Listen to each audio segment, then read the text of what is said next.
Exodus 20, the 10 Commandments. Then God spoke all these words. I am the Lord your God, who has brought you out of the land of Egypt, out of the house of slavery. You shall have no other gods before me. There are other gods in this world. You shall not make for yourself any idol, or any likeness, any form, manifestation of what is in heaven above, or on the earth beneath, or in the water under the earth as an object to worship. You shall not worship them nor serve them, for I, the Lord your God, am a jealous, impassioned God, demanding what is rightfully and uniquely mine, visiting the iniquity, the sin, the guilt of the fathers on the children, that is, calling the children to account for the sins of their fathers, to the third and fourth generation. Those who hate me. You want to be a generation who loves the Lord so that the sins of the father are not repeated over and over and over onto the next generations. You want to break that cycle. But showing graciousness and steadfast loving kindness to thousands of generations of those who love me and keep my commandments. You shall not take the name of the Lord your God in vain, that is, irreverently in false affirmations or in ways that impugnant the character of God. For the Lord will not hold guiltless, nor leave unpunished the one who takes his name in vain, disregarding its reverence and its power.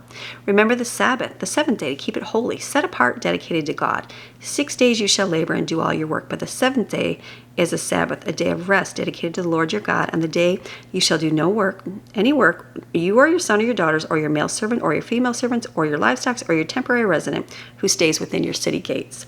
For in 6 days the Lord made the heavens and the earth and the sea and everything that is in it, and he rested on the seventh day. That is why the Lord blessed the seventh day and made it holy, set apart for his purposes.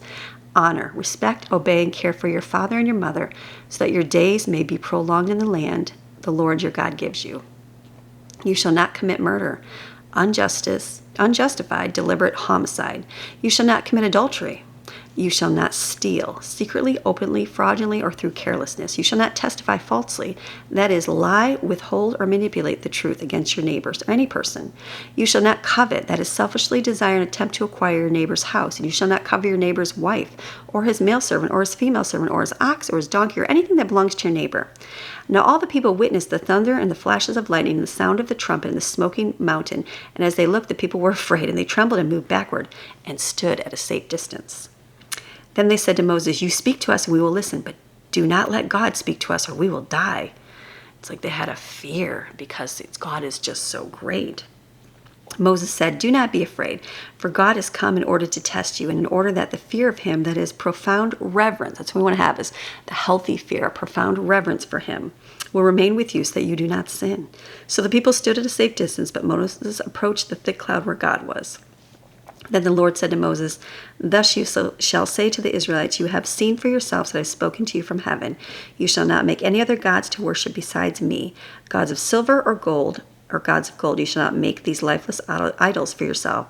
You shall make an altar of earth for me, and sacrifice on it your burnt offerings and your peace offerings, your sheep and your oxen, in every place where I cause my name to be recorded and remembered.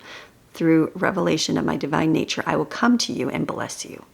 If you make an altar of stone for me, you shall not build it out of cut stones, for if you use a chisel on it, you will profane it. Nor shall you go up to my altar on steps, that your nakedness will not be exposed on it. All right, lots of good rules and lots of good laws. He's going to be speaking out here in specifics. This is your daily Bible chapter reading God's Word Monday through Friday. See you tomorrow.